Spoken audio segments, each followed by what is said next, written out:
बातमी इगतपुरीची। इगतपुरीमध्ये मनसेचं 3 दिवसीय शिबिर आहे।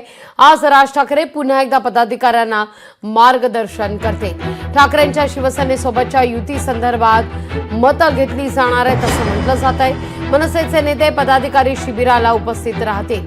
ठाकरे बंधूंच्या विजयी मेळाव्यानंतर मनसेचं हे पहिलंच शिबिर होत आहे। पण काल जसं राज ठाकरे यांनी सुतवाच केलेले होते की त्या दिवशी झालेला मेळावा हा केवळ विजयी मेळाव्याकरता एकत्रित येणं होतं। आगामी काळातील युती संदर्भात चर्चा होईल असं देखील राज ठाकरे यांनी म्हटलेलं होतं।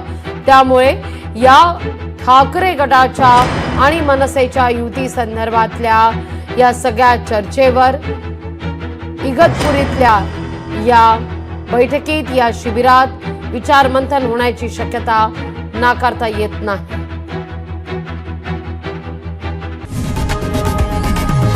लोकशाही मराठी ऐका, पहा, जागरूक रहा।